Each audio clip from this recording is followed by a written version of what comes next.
eu fiz uma introdução para você do programa. Agora eu vou começar efetivamente o programa. Então, começando o programa, eu vou falar da aprendizagem socioemocional. Essas outros, do segundo ao oitavo, aí ainda não é pauta, exatamente é a pauta das próximas aulas, né? A aula agora vai continuar. Agora eu te contextualizei sobre o MIDI-PAS. Nós vamos começar a falar de aprendizagem socioemocional, tá bom? Que é o primeiro item do programa. Bom, a aprendizagem socioemocional, para os pais, parece um termo novo. A parte pedagógica, as escolas no mundo inteiro já acessaram esse conteúdo desde 92. O que pouca gente sabe é como começa esse processo. Esse processo começou no final da década de 60, durante os primeiros dias no Centro de Estudos da Criança da Faculdade de Medicina de Yale.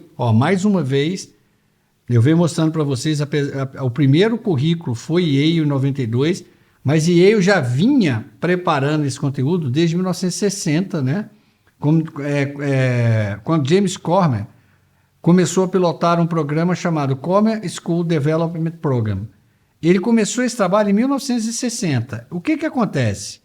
Em um artigo científico, em 1978, centrado em sua especulação de que, aqui eu queria chamar muito a atenção, olha o que ele falou em 1988.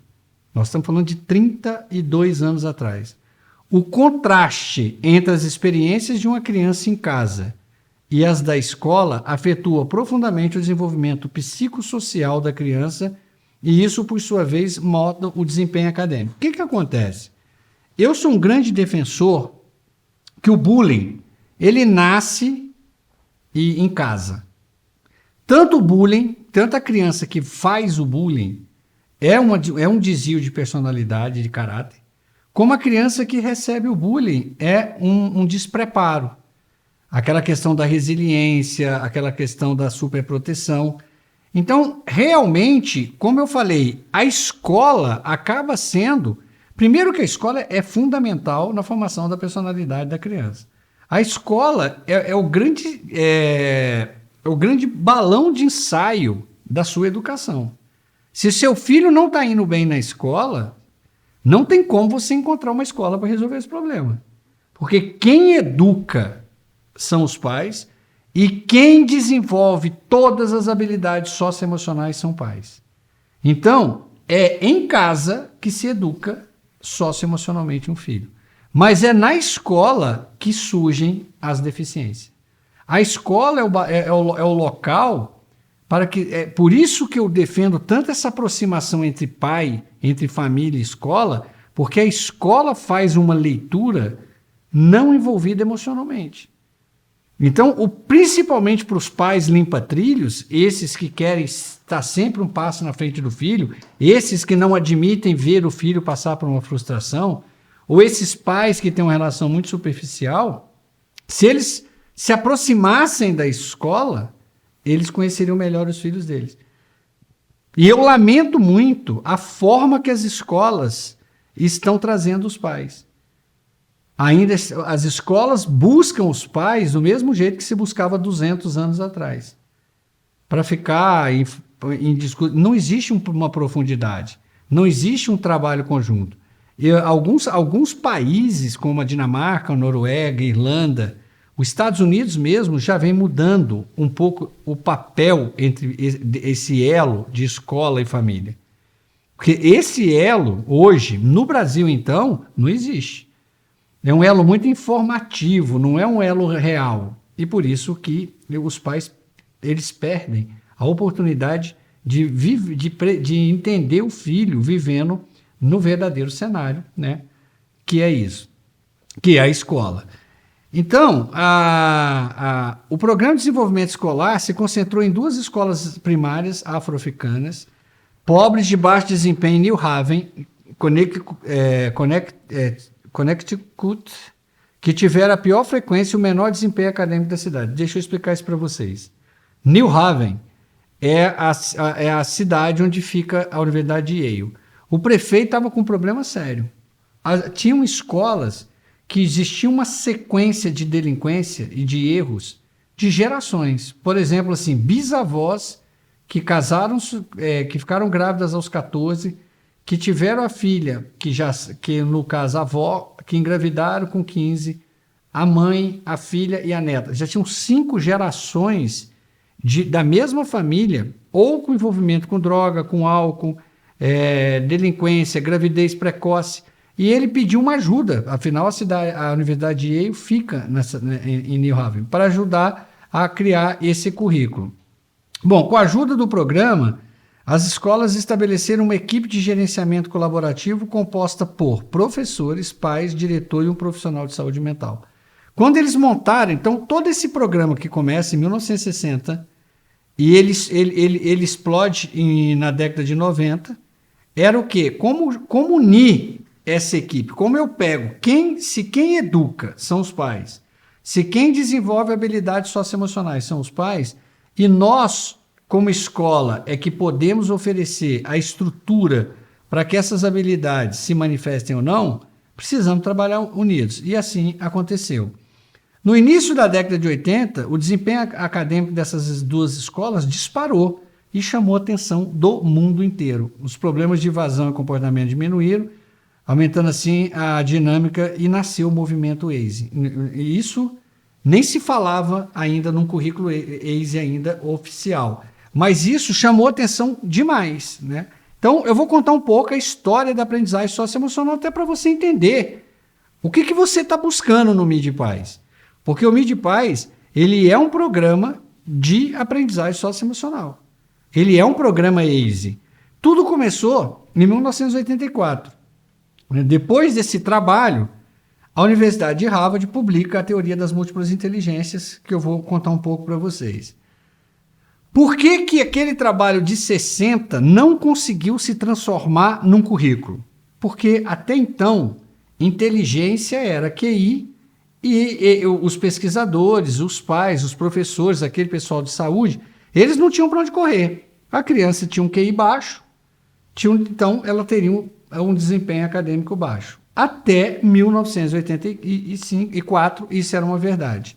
Bom, a teoria das múltiplas inteligências começou a ser desenhada em 79 na escola de pós-graduação em Harvard. O que acontece? Uma fundação holandesa chamada Bernard Van Lee, inclusive ela tem sede em São Paulo, ela dedica à educação da primeira infância. Ela procurou a escola de pós-graduação de Harvard, de psicologia, e falou, olha, eu quero patrocinar uma pesquisa e eu queria que Harvard me ajudasse a responder uma pergunta. Só para vocês terem ideia da complexidade da pergunta, a pesquisa durou 5 anos e envolveu mais de 63 pesquisadores. Na época, coube a Dr. Howard Gardner a coordenação dessa pesquisa, que tinha como propósito responder a tal pergunta. O que se sabe sobre a natureza e a realização do potencial humano? Então, eles pegaram e fizeram uma grande viagem sobre todo o universo da natureza humana. E culminou na publicação da teoria das múltiplas inteligências. Gardner, na época, por que Gardner foi escolhido? Bom, Gardner ele já coordenava o projeto Zero. Se você trabalha na área de educação, vale a pena você aprofundar o que significa o projeto Zero, que é educando pelas artes e por meio delas crianças. Eles acreditam que a arte é a base da educação. Esse projeto Gardner coordena desde 1967. Foi assim, inclusive, que a doutora Dick Cheney, que foi uma parceira dele que levou a teoria para a China, que eles se conheceram. Bom, então Gardner ainda trabalhava no hospital de veteranos de guerra de Boston, de deficiências de acidente cerebral. Então ele começou a perceber que pessoas que perdiam parte do cérebro, que sofriam um AVC, que tinham um problema, conseguiam desenvolver coisas que não faziam antes. E ele falou, mas como? Né? Então, ele começou a juntar essa experiência da psicologia cognitiva, essa parte da neurociência, os estudos do Projeto Zero, e por isso ele junta essas 3 experiências em cima desse trabalho, dessa nova pesquisa. Então, de 79 a 83, ele desenvolveu a teoria que ficou conhecida como a teoria das múltiplas inteligências, reconhecida como a mais inovadora teoria da cognição elaborada do século XX. E mais, quando eu conheci essa teoria na Suécia. Eu tive a oportunidade de procurar Gardner por uma questão que depois que eu volto para o Brasil, no meu período sabático, eu passei quase 6 meses estudando. Nós vamos aqui no MIDPaz fazer um mergulho profundo na teoria das múltiplas inteligências. Hoje eu vou dar um overview para você, mas eu vou mergulhar muito nela. O que acontece? Eu fui na prática, Gardner, em toda a literatura dele, cita uma escola chamada Key School em Indianápolis. Eu fui a Indianápolis e a escola tinha dado errado por vários outros fatores que não tinha nada a ver. Era uma questão mesmo de um retrocesso da forma de educar dos Estados Unidos, que não vem ao caso agora. Eu entrei em contato com o Gardner, né, dizendo que contei um pouco da minha história. Eu fiquei 2 anos sabáticos, né? Desses 2 anos, 6 meses estudando essa teoria, e eu me frustrei muito em chegar na escola que ele tinha como referência e não deu errado. Gardner me orienta e me coloca com uma parceira, uma pesquisadora que trabalhou com ele, que é vice-presidente do Eric Harris Institute em Chicago, doutora Dick Chen, que eles chamam de doutora Jack nos Estados Unidos, que foi a pessoa que pegou a teoria das múltiplas inteligências e transformou na base curricular da China, na política educacional da Coreia do Sul e de Singapura. Bom, com efeito, no início da década de 90, a comunidade acadêmica em dezenas de países questionava rigorosamente a qualidade do sistema educacional então vigente e a forma de ensinamento que se praticava nas escolas. Eu quero falar uma coisa para você. Eu vinha pensando, no meu período, eu passei 2 anos estudando aprendizagem socioemocional. Então, eu tive um colapso aos 42 anos, eu parei aos 44.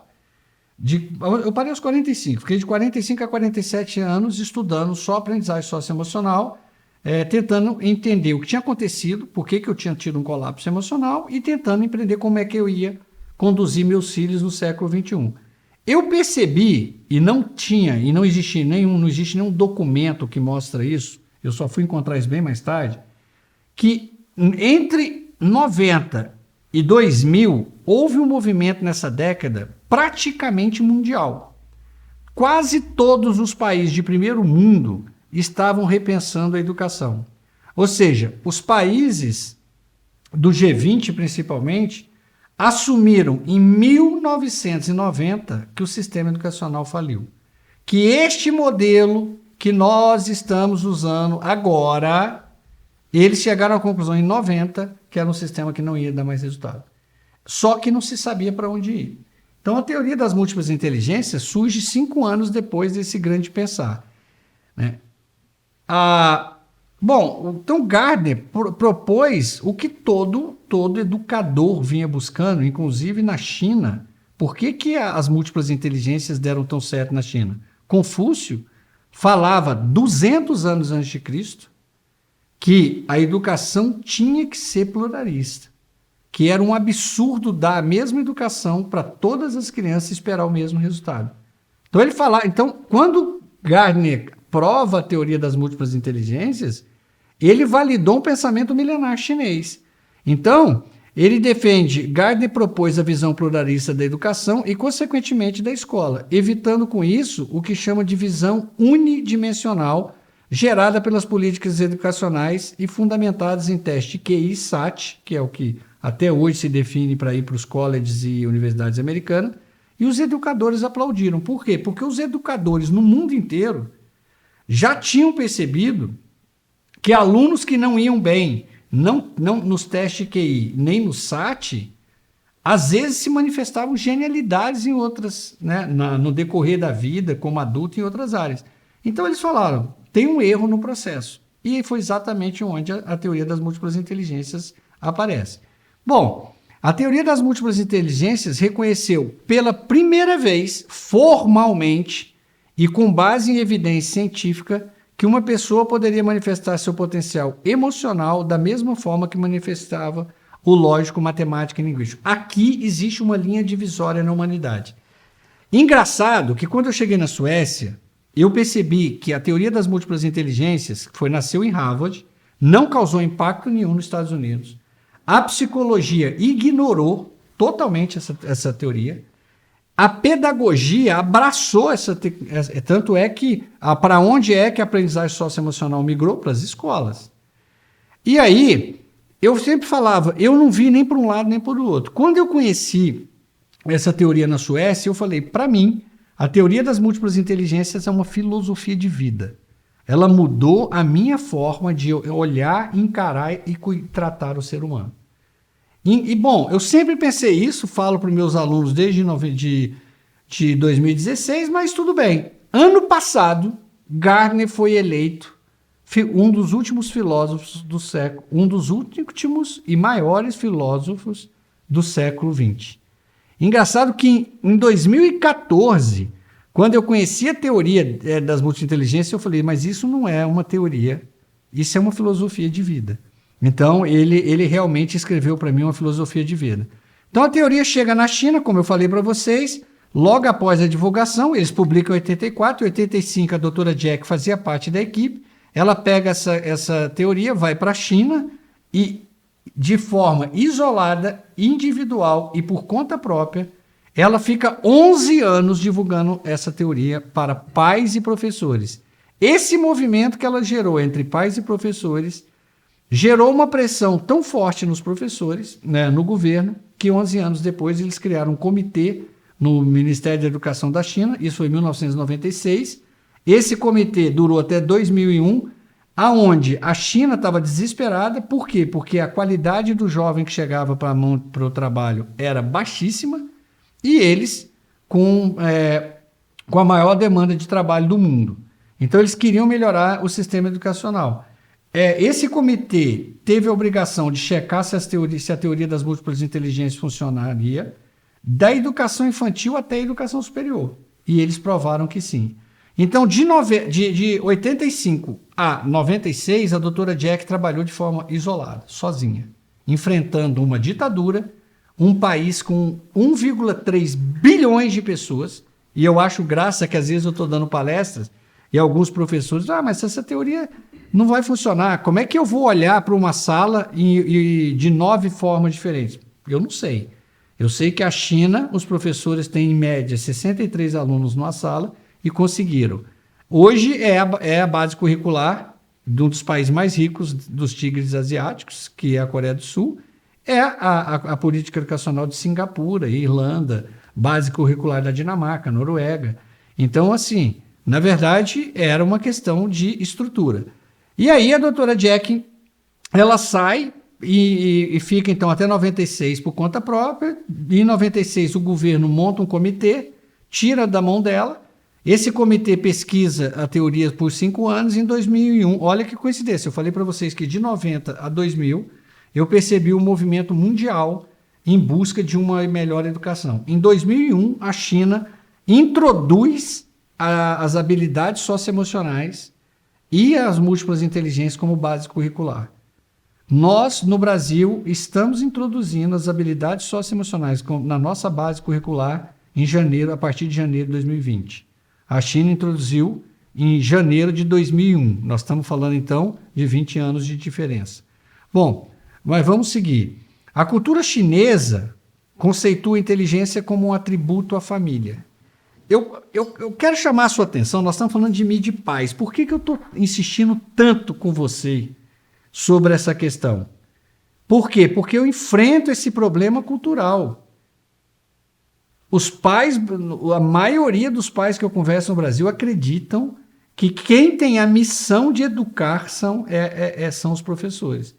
Que a missão de educar é da escola. Isso não é real.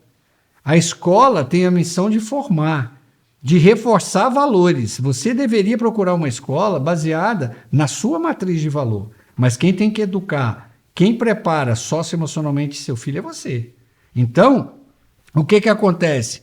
Na China, já antes de Cristo, se falava que a inteligência era um atributo da família. Por isso, houve um esforço muito grande para as escolas envolverem a família no processo. Então, isso aqui eu vou falar com muita profundidade, não vem ao caso, mas as múltiplas inteligências na China foi a fusão da família da escola. E olha o que é engraçado.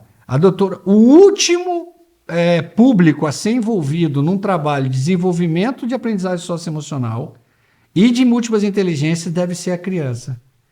Todas as escolas que eu tenho visitado no Brasil, nós já estamos no caminho errado. Ou seja, nós estamos começando 20 anos atrasado e estamos cometendo erro. Eu falei, tudo bem, nós estamos começando 20 anos atrasado, mas nós temos condições de fazer um grande benchmark e aprender com quem deu certo ou deu errado. Não. Nós estamos pegando e fazendo o caminho exatamente no que deu errado. O que deu errado? Foca a criança. Gente, habilidades socioemocionais se aprende em casa. Não tem como você trabalhar isso como uma disciplina acadêmica. Ela não é uma disciplina acadêmica. Então, se você pega o projeto SEAL, que é o projeto da Inglaterra, que é muito questionado porque deu muito certo e muito errado, você vai perceber que as escolas que deram muito certo foram aquelas que os diretores assumiram o protagonismo da ACE, da aprendizagem socioemocional, e envolveram as famílias. As escolas que deram muito errado pegaram a aprendizagem socioemocional e transformaram numa disciplina acadêmica, que eu já vi, inclusive, aqui no Brasil, várias escolas fazendo, educação socioemocional. Esta é a fórmula para o desastre. Essa é a fórmula para dar totalmente errado. E eu posso passar aqui um final de semana inteiro só contando cases errados de se transformar a aprendizagem socioemocional numa disciplina de escola. Então, ao envolver as famílias no processo de implementação da teoria, os educadores visaram desenvolver a inteligência intra e buscar um ambiente propício fora da escola para o desenvolvimento de todas as 9 inteligências. O que acontece? Não adianta. Eu converso muito isso na educação infantil e às vezes no Fundamental 1, e vale para o 2 e para o ensino médio, não muda. O que às vezes um professor tenta construir de manhã, basta o pai colocar o filho na cadeirinha. Eu falo que as cadeirinhas viraram o centro de deseducação. E vocês vão entender por que a criança, observando o pai no trânsito, ela desconstrói tudo que o pai educa em casa. Então, eles perceberam um elo. Se não criasse esse elo entre família e escola, não daria certo. Então, esse foi o primeiro grande case mundial, que foi a China. Logo depois foi seguido por Singapura e Coreia do Sul, e depois migrou para a Irlanda, para o norte da Europa. Mas, mais uma vez, pela terceira vez, eu estou te mostrando qual é o seu envolvimento com a escola do seu filho sobre aprendizagem socioemocional. E, aliás, se você estiver cobrando da escola para ela apresentar o plano de educação de aprendizagem socioemocional, habilidades socioemocionais virou lei no Brasil. Em janeiro de 2019, todas as escolas brasileiras, públicas e privadas, devem estar ministrando habilidades socioemocionais para o ensino infantil, fundamental 1 e 2. E a partir de janeiro de 2020, ensino médio. Então, se você quiser saber como é que está a situação, vá para a escola do seu filho e peça o currículo, o plano de trabalho sobre educação socioemocional, que é o que nós vamos ter que enfrentar. Segundo a Dinamarca, que é a única que fez o dever de casa, agora, no Fórum Econômico de 2020, em Davos, falou o seguinte: já perdemos tempo. Não dá mais, nenhum sistema educacional reage a tempo mais. Se os pais não cuidarem da educação 4.0, nesta década não tem nenhum sistema educacional que vai conseguir reagir a tempo. E esse foi o grande alerta para o mundo, que isso vai, se os pais não entenderem, isso vai gerar um desemprego maior do que se esperava e um prejuízo de 11,5 trilhões de dólares no PIB mundial. Só até 2025 vai deixar de ser produzido, nós vamos deixar de produzir 452 bilhões de dólares em produtos por falta de mão de obra. Mão de obra dos nossos filhos que se formaram há um ano atrás. Então, este é o grande alerta que eu vou mostrar para vocês que a Dinamarca deixou. Então, inicialmente pode parecer estranho admitir a inteligência como um traço da família e não do indivíduo. Entendendo a afirmação em que o ambiente familiar reflete no desenvolvimento das inteligências, portanto, o trabalho da família reflete diretamente e integralmente na pessoa, modelando-a para o desenvolvimento do cidadão. A questão é o seguinte: a teoria das múltiplas inteligências defende que nós todos nascemos iguais. Iguais em que sentido? Todo ser humano tem o potencial de se tornar prodígio em 9 inteligências.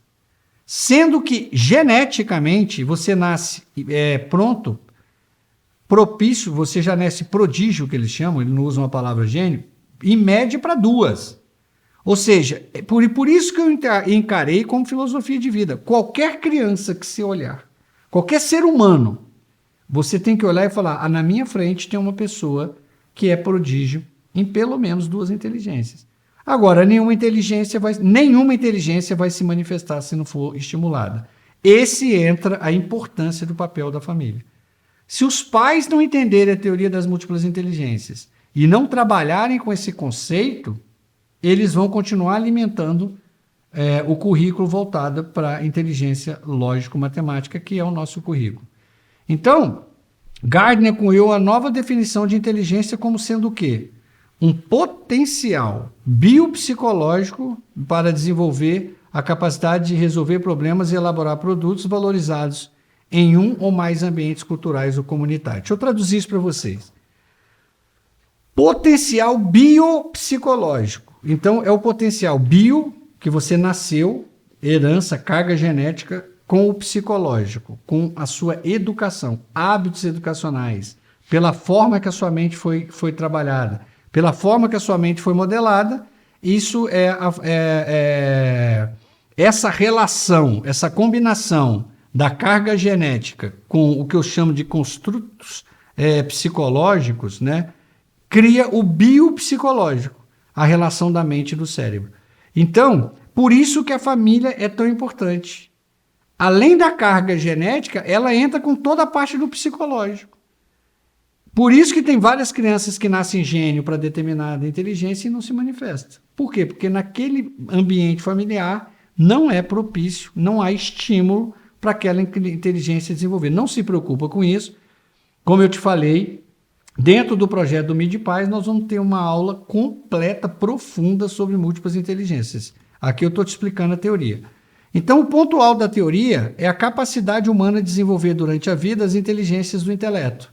Todas terão seu perfil modificado pelas influências dos afetos trocados no transcorrer de sua existência. Gente, mais uma vez eu chamo a atenção para a importância da família, né?